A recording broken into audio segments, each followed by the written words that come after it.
언제든 24년도에 주도주의 자리를 노릴 수 있는 가장 강력한, 그래서 로봇 관련돼서는 전체적으로 시장이 다 좋아질 것 같아요.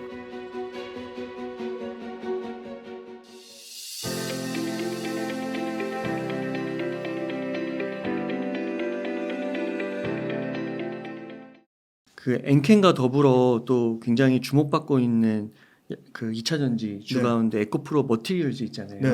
근데 에코프로 머티리얼즈가 이제 공언을 했더라고요. 2027년까지 앞으로 한 3년 남았는데 글로벌 톱 5로 도약할 것이다. 네네. 그러면은 현 생산 캐파가 5만 톤인데 네네. 그거의 4배 정도 되는 맞아요. 그걸 넘는 규모를 달성해야 되는데요. 네.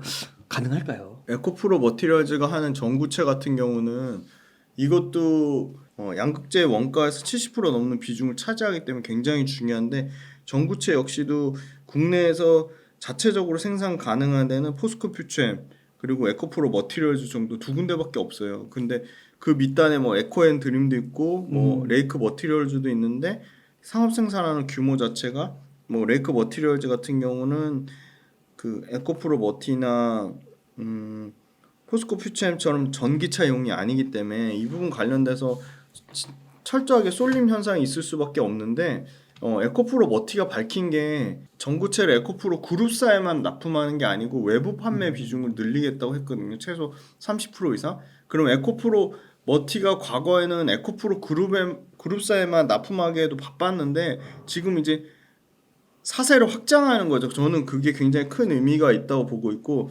에코프로 머티 자체가 99% 에코프로 비중이었는데 30%까지 비중 확대하려고 하는 거는 이미 신규 완성차나 신규 배터리사, 신규 양극재 업체랑 그 공급 협의를 맺고 있다는 건 최소 2개 이상? 근데 그게 당장 25년도부터 외부 판매 비중 확대한다고 하면 당연히 에코프로 머티리얼즈가 생산 캐파 늘려야 될 겁니다. 왜냐면 기존에 하고 있던 거 5만 톤 가지고는 자기네들 그 에코프로 그룹사 것만 쳐내기에도 바쁘니까. 그래서 저는 4배 이상 충분히 확대 가능성이 있다고 보는 게, 외부 고객사 비중을 본격적으로 늘리는 게 내년이기 때문에 내년 대비해서 미리 좀 캐펙스를 확정하지 않을까 그렇게 보고 있고요. 그 다음에 두 번째는 에코프로 머티리얼즈도 당연히 이 FEOC 해외 우려기업 집단의 수혜를 받을 수밖에 없습니다. 전구체가 중국 업체들이 싹쓸이 하고 있기 때문에 한국산 전구체 수요가 굉장히 빠르게 늘어날 수밖에 없는 상황인 거고, 미국과 FTA 체결한 국가 중에 충분히 전구체를 캐펙스를 담당할 나라 자체가 그 별로 없는 상황입니다. 그래서 그거 관련돼서는 당연히 에코프로 머티리얼즈, 포스코 퓨처엠이 수혜를 받을 수밖에 없는 거고요. 에코프로 머티리얼즈 같은 경우는 최근에 그 니켈, 코발트, 망간, NCM 811 시리즈에서 가장 하이니켈, 단가를 가장 비싸게 받을 수 있는 NCM 9반반 시리즈로 전환을 하고 있어요. 그래서 NCM 9반반 시리즈로 전환하면서 전년 대비 영업이익이 121%, 이 NCM 9반반이 그 영업이익을 증가하는 굉장히 큰 역할을 했거든요. 그래서 전년 대비 121% 증가 5,784, 이게 매출인데요. 매출이 121% 증가했는데 9반반 시리즈가 늘어난다는 거는 계속적으로 하이니켈 양극재 중에서 가장 기술의 끝단에 있는 거를 쓰고 있는 완성차 업체가 늘어난다고 볼 수 있고, 그 부분에 에코프로 머티리얼즈가 수혜를 받을 거고요. 그러면 외부 판매 비중이 실질적으로는 이슈가 좀 돼야 돼요. 근데 이슈가 아직은 안 된 상황이기 때문에 그 부분 관련돼서는 앞으로 추가적으로 올해 하반기에는 좀 어느 정도 나오지 않을까 그렇게 보고 있고요. 두 번째는 원재료인데요. 그 원재료 관련돼서 니켈 공급원 확보를, 그러니까 리튬도 있지만 니켈 관련돼서도 니켈 관련돼서 제일 활발하게 하는 게 인도네시아거든요. 인도네시아가 니켈 최대 생산국이고 LG 그룹도 LG 화학, 그다음에 LG 에너솔루션이 직접적으로 니켈 광산을 사고 지분 협업을 맺고 있어요. 근데 이 에코프로 머티리얼즈도 니켈, 그러니까 인도네시아 외에 지금 호주 관련돼서 호주의 리튬 기업이나 호주의 니켈 관련된 기업과 조인을 맺고 있거든요. 그리고 아프리카 관련된 리튬 광산에 직접 투자를 하고 있고요. 그리고 인도네시아 관련돼서도 프로젝트를 진행하고 있기 때문에 에코프로 머티리얼즈도 앞단의 원자재, 리튬이라든지 니켈 관련돼서 직접적으로 광산을 사거나 광산을 갖고 있는 업체랑 조인을 맺거나 아니면 원재료 구매하는 조달 방법을 다양화하면서 원가를 절감하고 있기 때문에 지금 관련돼서 에코프로 머티리얼즈도 이 원가 구조가 상당히 좋아질 거로 보고 있고요. 100일 동안 저와 함께 하시죠. 돈 버는 주식 투자 기초부터 실전 완성까지 전부 알려드리겠습니다. 잘 오르는 기업을 찾는 것도 중요하지만 장기적으로는 기업의 펀더멘탈, 모멘텀, 차트, 수급 이 핵심 4가지를 볼 줄 아셔야 됩니다. 그래서 지속적으로 우상향하는 수익을 얻는 것이 중요합니다. 이번 강의는 이러한 주식 투자의 기초를 다지고 스스로 성공하는 주식 투자 방식을 터득하는 데 큰 의미가 있습니다.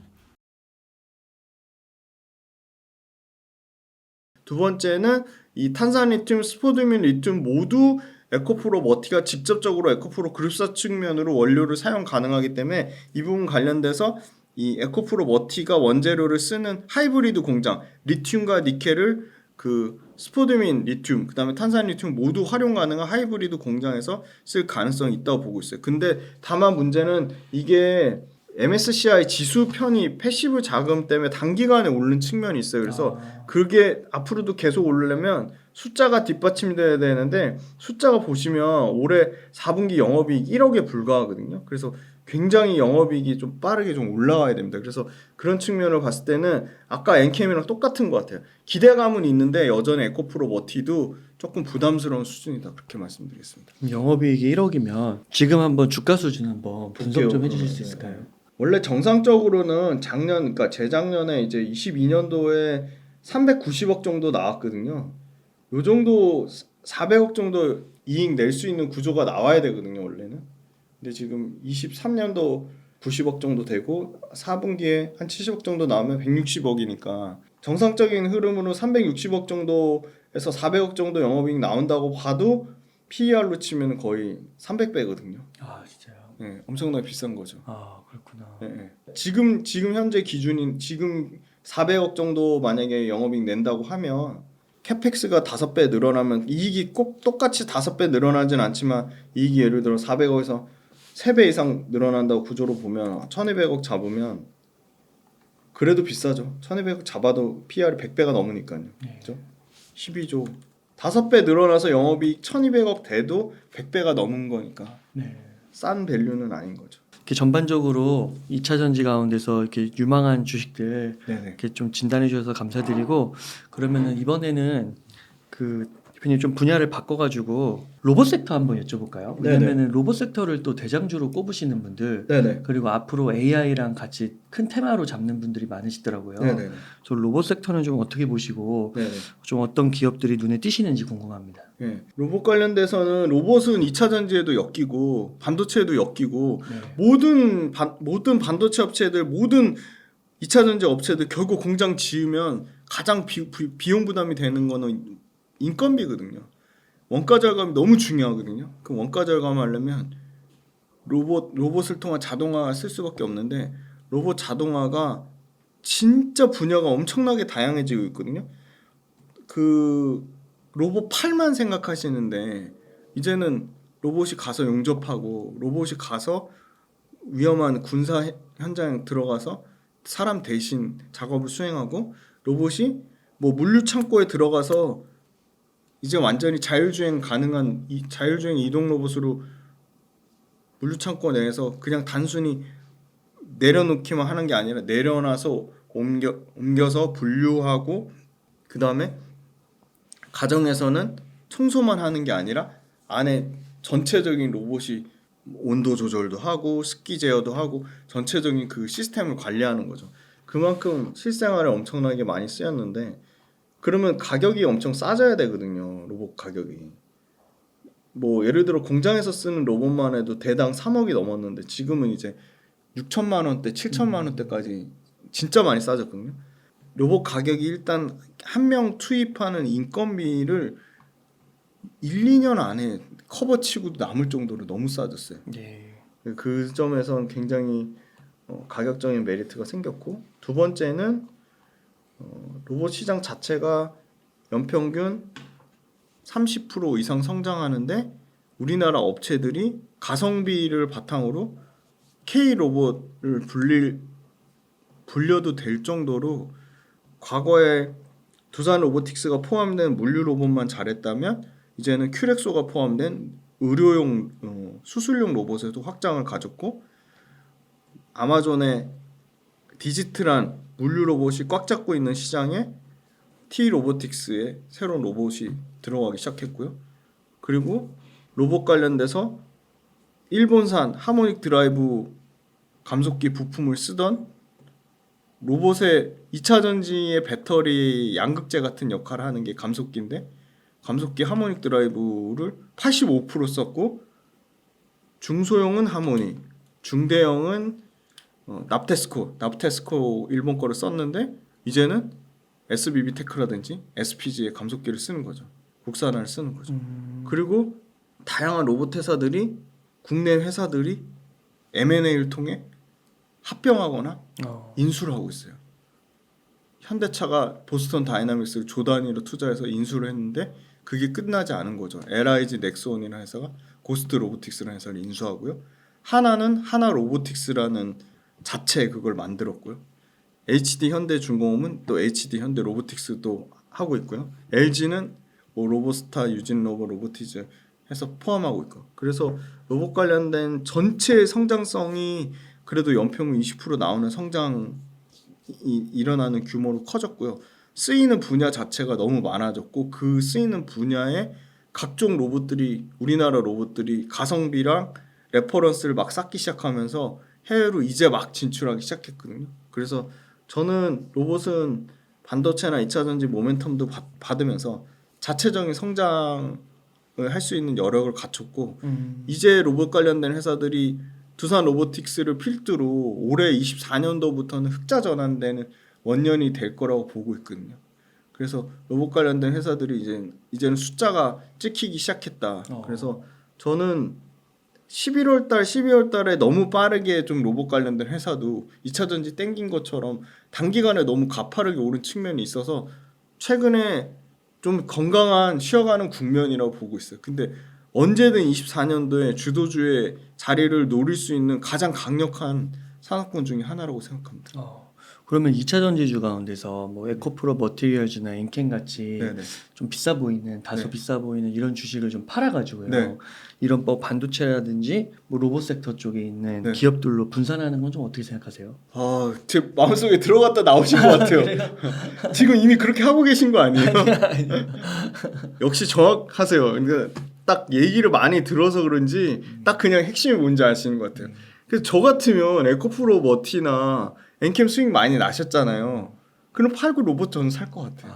네. 저는 솔직히 똑같이 성장산. 네, 똑같이 성장 산업이고 그 로봇 관련된 회사들이 적자내, 그러니까 이게 똑같은 것 같아요. AI 관련된 소프트웨어 회사도 적자내는 회사들 많거든요. 매출이 뭐 500억도 안 되는 회사인데 시총이 막 2조 갔어요. 대표적으로 많이 언급하는 게 오픈엣지 테크놀로지라는 회사예요.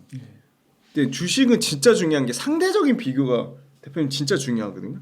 항상 상대적인 비교를 생각하셔야 돼요. 보세요. 이거 굉장히 이거 꿀팁 중에 하나인데 자, 오픈엣지 테크놀로지라는 회사가 170억 매출에 190억 적자예요. 매출이 170억밖에 안 돼요. 근데 거의 7천억 가까이 되죠. 큐렉소라는 회사 볼게요. 똑같은 6,600억이에요. 근데 이 회사가 작년에 748억 났고 24년도 올해 거의 로봇 매출만 500대 파니까 대당 1.5만 잡아도 650억이거든요. 그러면 한 850억에서 한 1,000억 나오는 그림이에요. 그럼 1,000억에 6,600억에 심지어 적자 아니거든요. 11억 흑자 났거든요. 올해 당연히 흑자 또 났고요. 근데 170억에 190억 적자예요. 근데 똑같아요. 시총. 네. 시총은 똑같아요. 그럼 전 불안하게 오픈엣지 테크놀로지 안 하고 큐렉소를 투자할 것 같아요. 네. 네. 그러니까 저거는 AI 테마를 좀 그렇죠. 강하게 받은 거라고. 강하게 보시면 받은 거죠. 네. 근데 이런 회사가 예를 들어 가온칩스 같이 적자를 탈피해서 숫자가 나오기 시작한다. 그러면 투자를 해야 되는 거죠. 그래도 과해요. 985억에 82억이거든요. 근데 시총이 이제 1조가 됐어요. 네. 그러니까 시총 대비 매출, 시총 대비 영업이익을 비교해 보시면 그럼 반대로 얘기하면 상대적으로 같은 로봇 중에서 이건 비싼 거예요. 레인보우 로보틱스 이제 삼성 로보틱스로 바뀐다고 하지만 보세요. 같은 로봇 중에도 이런 건 전 절대 투자 안 하죠. 작년 한 200억 정도 될 거거든요. 150억에서. 네. 근데 시총은 3조 2,640억. 와, 엄청나네요. 엄청난 밸류를 받는 거죠. 네. 삼성이라는 네. 브랜드 값이 삼성 브랜드가 29년에 삼성 로보틱스 바뀐 건데 벌써 24년도부터 땡겨가지고 3조 넘는 밸류를 받는 거죠. 그래서 로봇 관련돼서는 전체적으로 시장이 다 좋아질 것 같아요. 그러니까 로봇 가운데서도 좀 잘 골라야겠네요. 네네 너무 과열되지 않은. 맞습니다. 네.